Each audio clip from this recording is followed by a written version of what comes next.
How's it going, everybody? This is Trixx MetaTrixx, and welcome back to yet another discussion video. And buddy, just in case no one's let you know today, you look incredible. You just do. And in this video, we're going to be talking about a very heated topic, and that is everybody's favorite pastime, spewing undeniable extreme hatred towards top tier characters. There's just something about dragging people down and making them feel as horrible as possible that is in fact some people's absolute highlight of their day. And if you happen to play a top tier character in any game whatsoever, I'm sure you've had this exact conversation with your friends. And it goes something like, oh my god, do you have to play this character? This is so unbelievably not fun. You are fucking terrible at this game and you are 1000% carried. If you were actually good, you would use a shit character like I do, but you literally can't. And I will say that in a casual setting, your friend might actually be spitting facts. You don't absolutely have to be sweating your dick off just for fun. If you want to go absolutely crazy and camp your friends into oblivion because you find it to be enjoyable, then by all means go ahead. But if it's always about winning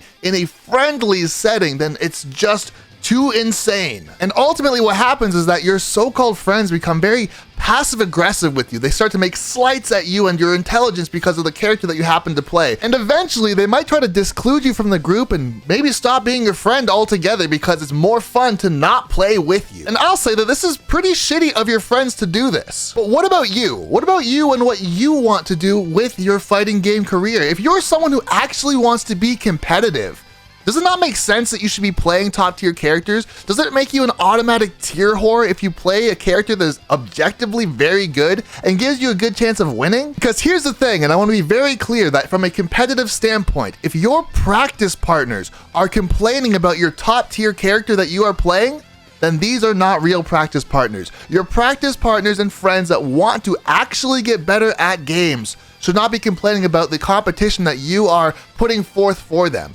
Because here's the thing, if you're fighting in a real tournament, you never get to pick who your opponent is going to play. If they pick a top tier character, you can complain as much as you want to, but you're gonna just lose and you're gonna stay mad forever. That's just the way that it is. And so from a competitive perspective, it's actually extremely damaging to have this sort of influence around you when you're actually trying to get better at the game. And that's the problem, is that being labeled as a tier whore actually works. The psychological warfare that goes on in someone's mind when they are considered to be a shit player because they have to use a top tier can actually make a lot of people concede and giving in and start playing lower tier characters, or even worse, play badly on purpose to appease their peers and make them feel good about themselves. And this phenomenon can only be described as the crab in the bucket analogy. I'm not going to go too deep into the actual details of the analogy, but I will just say this. If you are someone who puts an exceptional amount of work into fighting games and you actually start to find some success because of all your hard work, what will happen is that your friend group will start to try and pull you back down so that you don't leave them in the dust, because you want to work hard, but they don't. They want to have fun and you want to actually have success. And this becomes extremely apparent, especially if you are someone who happened to be a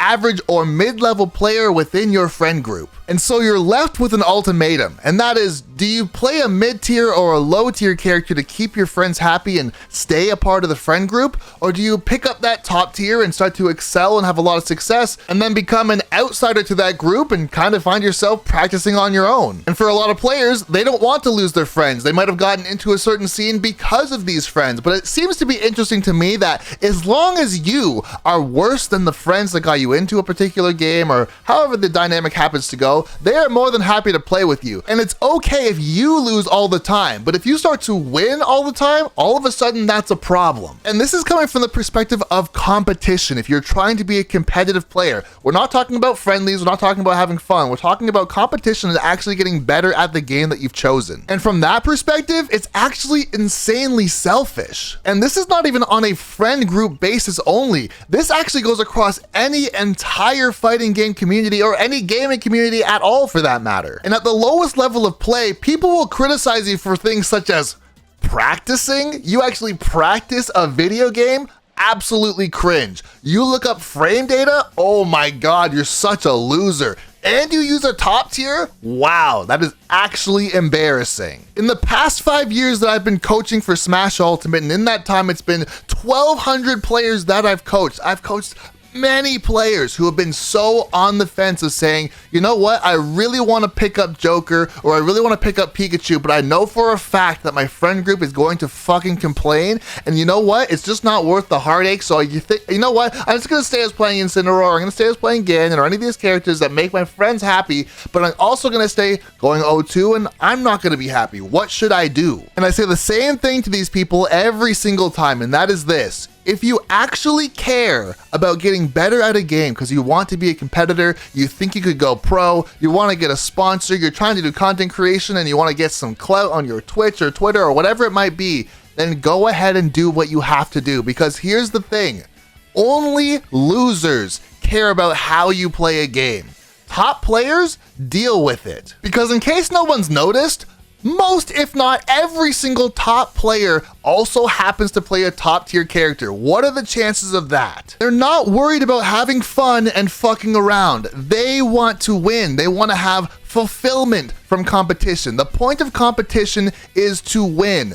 The point of competition, and a lot of people get this messed up, is not to have fun. It is not fun to lose. Losing in competition is horrible. If you're truly a competitor, you want to try your best to leave everything on the field, leave nothing on the table as far as trying your absolute best and say, here is where I actually stack up when I did everything I could to win. And don't get me wrong, video games are fun. At their core, they are supposed to be fun, but competing is not fun. Playing catch with your friends, playing catch with a football is very fun, but being in the NFL and training 5 days a week and getting hit by people who are 300 pounds is not fun.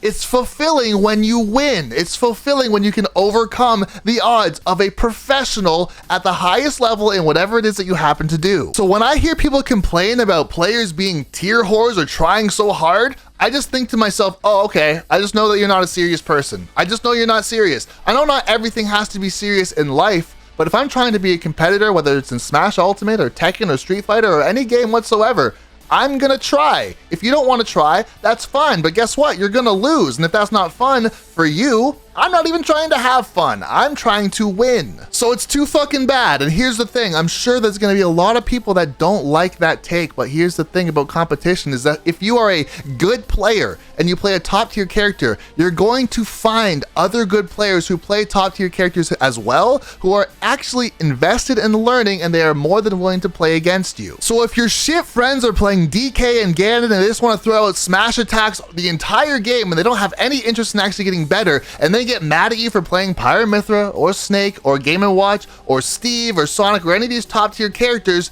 then guess what? It's time to play against other people, because if you find yourself a top tier Steve player or Sonic player, but you yourself play Joker or Snake or any other top tier character, they have no problem. They are more than happy to play against you because they are interested in pushing their skills just like you are. And guess what else? If you play a top tier character against another top tier character, winning is not easy. So instead of getting next to zero practice against your friends who want to play as DK while you're playing as Pikachu, why not find an actual good Sonic player and practice for real? I'm sure that you would actually get a real benefit out of that, and it wouldn't feel so fucking AIDS because you are not the person who's playing as a shit character against Sonic. You have a real chance of winning, and it is in fact very fulfilling to have success. And don't get me wrong, I know for a fact that there is definitely a place in gaming to have fun, to just fuck around. Some of the most iconic clips in all of video games is when people are just fucking around. I fully agree that it can be very fun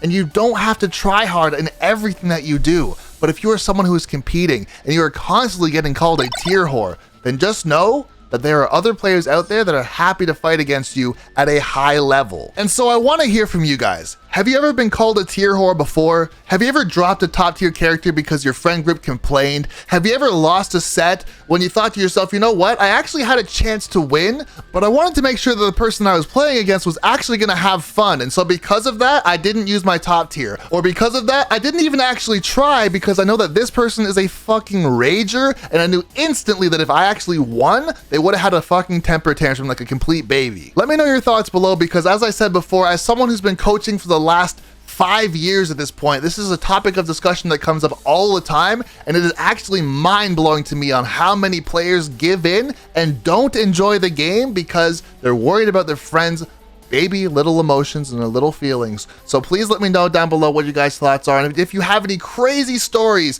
that pertain to this particular topic. And once again, this is Trixx Meta Smash saying thanks for watching.